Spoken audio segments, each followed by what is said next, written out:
The leader of the militant group Hezbollah says Israel aimed to kill thousands of people in Lebanon as it detonated communication devices this week.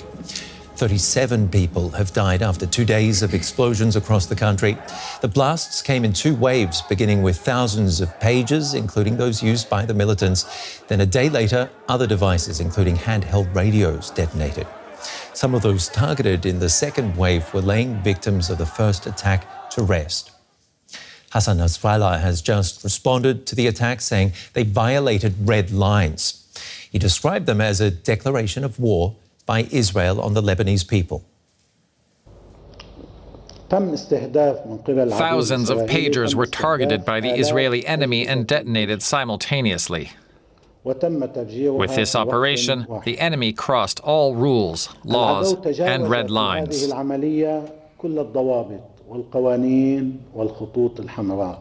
It didn't care about anything at all, not morally, not humanely, not legally. Our Middle East Affairs reporter DW's Shani Rozanes has been following that speech. What do you make of Nasrallah's comments, first of all? Well, first of all, it was interesting to notice his tone. He was quite timid comparing to himself. Usually he uses those speeches to rally the people. And of course, he wasn't losing this opportunity as well to not just talk to the followers and of Hezbollah, the Shiites in Lebanon, but rather to all of Lebanese, saying, you know, what we've been seeing in the last days, this is an Israeli attack on all of Lebanon with potential 4,000 casualties. You know, all of these wounded could have ended up dying, and this was Israel's, attempt for a massacre against Lebanese. He's trying to get a wider support for Hezbollah's actions, portraying himself and Hezbollah as the fighters for Palestinians, solidarity with the Palestinians, but also as the ones defending and caring for the Lebanese people in a whole, because this is somewhat speaking to some criticism he's been always getting about how Hezbollah is trying to drag Lebanon into a war that it might not be interested in. So he used that opportunity for that.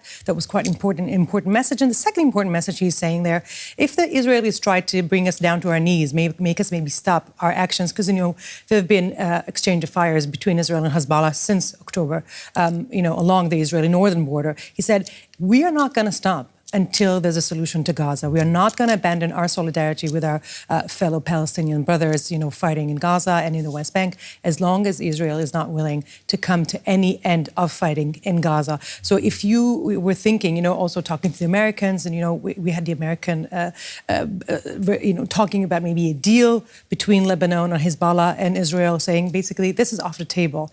Our main goal is solidarity, with the Palestinians. None of that is going to change. Israel is not going to deter us from that. OK, not a surprise is the strong language being used. But what will Israel make of comments like crossing red lines, declaration of war? Well, it seems like Israel, in the move that it has supposedly done in the last days, I'm never taking official responsibility for it, was trying to push Nasrallah to see where he stands. How far is he willing to go in order to help and defend his, the Palestinians, in Hamas, in their goals. So it seems like they were, both sides are kind of rolling this hot potato back at each other. No one's, Nasrallah basically saying Israel has declared war on Lebanon and there will be a retaliation, but not really specifying any clear indications of what that might be. Sort of still keeping things up in the air.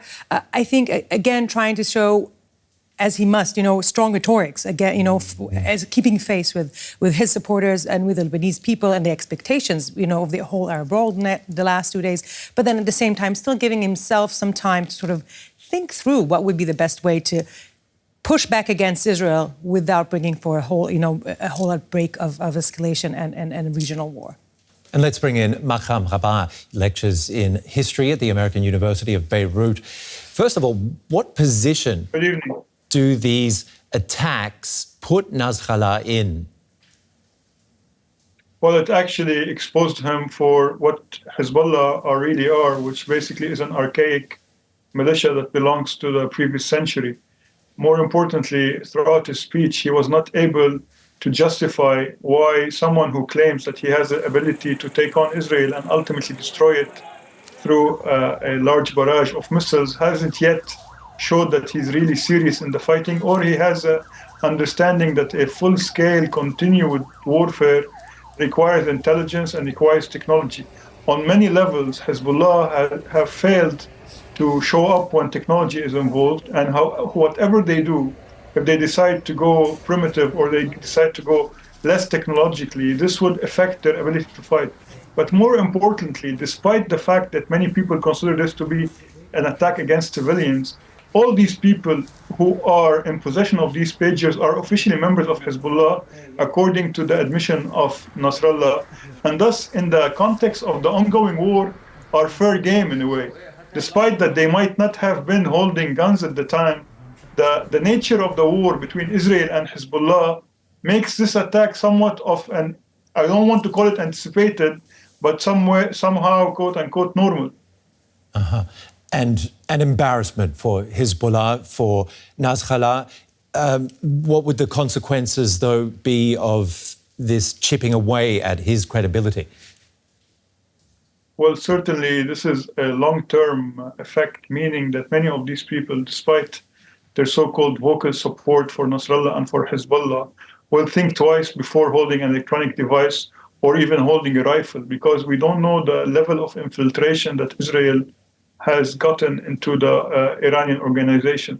More so, what has been happening proved that despite what Nasrallah claims, that Hezbollah will stop fighting as soon as the war in Gaza stops, there's no indication that this will happen, because the Israelis have taken on the challenge of Hezbollah on their northern border to a whole new level. And particularly what we saw in the last 2 days are straight out of a Hollywood movie, sir. No one could have anticipated this, but from now on, everything is possible given the technological advancement and the mindset of the Israelis, who are well aware that they cannot go into a kind of a full-scale military invasion, but going into these surgical, calculated operations is a risk they are willing to take. And Nasrallah has framed these attacks as being attacks on all of Lebanon, on all Lebanese. Do you think the Lebanese are going to change their minds about what they think of this conflict with Israel now? Well, I can speak on behalf of myself as a Lebanese citizen. I do feel empathy with people who are losing their limbs and losing their eyesight. But in no way this should translate or will translate into me adopting what Nasrallah and what Hezbollah's world vision or their apocalyptic vision of the world. The idea is that as long as Nasrallah is part and parcel and organically connected to the expansionist project of Iran, he will never be able to win the Lebanese over. The Lebanese came in unity, and we opened our hospitals, and we donated blood, because at the end of the day, no one should suffer. Human dignity should be preserved. But this will not be a simple transition into supporting Hezbollah, nor continuing this so-called suicidal adventure into the abyss. There has been so much human suffering over the past year, and it looks set to get worse. But how close are we getting to a wider regional war, in your opinion, at this point in time then? Well, there's many indications which confirm the obvious, that at this particular moment in time, a full-scale war is not needed, because simply Iran doesn't want to engage in this. Everyone will be looking at the US presidential elections.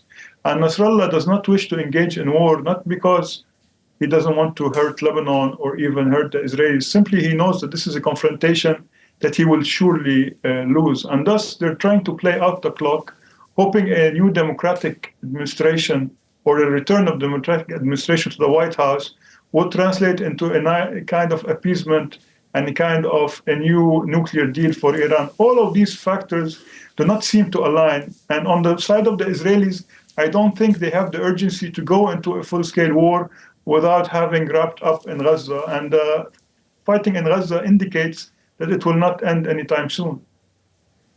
From the American University of Beirut, Makram, Rabah, thank you very much for your expertise. Thank you very much.